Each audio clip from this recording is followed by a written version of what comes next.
ഈ വർഷത്തെ ഹജ്ജും ബലിപെരുന്നാൾ തീയതിയും കണക്കാക്കുന്നതിന് ചന്ദ്രക്കല നിരീക്ഷിക്കാൻ സൗദി സുപ്രീം കോടതി നിർദ്ദേശം. മെയ് 17 ഞായറാഴ്ചയാണ് ചന്ദ്രോദയം നിരീക്ഷിക്കേണ്ടത്. ചന്ദ്രക്കല ദൃശ്യമായവർ ബന്ധപ്പെട്ട കേന്ദ്രങ്ങളെ വിവരമറിയിക്കാൻ ആഹ്വാനം ചെയ്തിട്ടുണ്ട്. ദുൽഹിജ്ജ മാസത്തിന്റെ ആരംഭം കുറിക്കുന്ന ചന്ദ്രക്കല ദൃശ്യമാകുന്നതോടെ ഹജ്ജും പെരുന്നാളും എന്നായിരിക്കുമെന്ന് ഉറപ്പാക്കാനാകും. ഞായറാഴ്ച വൈകുന്നേരം ദുൽഹിജ്ജ മാസത്തിന്റെ ആരംഭം കുറിക്കുന്ന ചന്ദ്രക്കല ദർശിക്കണമെന്നാണ് സൗദി സുപ്രീം കോടതി ആവശ്യപ്പെട്ടിട്ടുള്ളത്. രാജ്യത്തുടനീളമുള്ള എല്ലാ മുസ്ലിങ്ങളോടും ദുൽഹിജ്ജ മാസപ്പിറവി നിരീക്ഷിക്കാൻ ഉത്തരവിട്ടിട്ടുണ്ട്.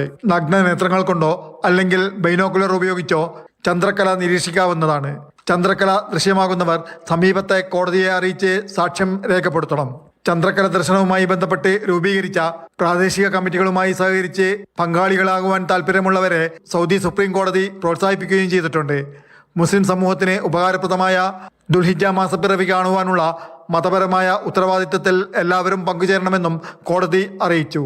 ദുൽഹിജ്ജ മാസപ്പിറവി സ്ഥിരീകരിക്കുന്നതോടെയാണ് ലോകമെമ്പാടുമുള്ള മുസ്ലിങ്ങൾ ഈദുൽ അദ്ഹ ആഘോഷങ്ങളുടെ തീയതിയും ഈ വർഷത്തെ ഹജ്ജ് ദിനങ്ങളും ഔദ്യോഗികമായി അറിയിക്കുക. Jafar Ali Palakkode, Mathrubhumi news, Jeddah.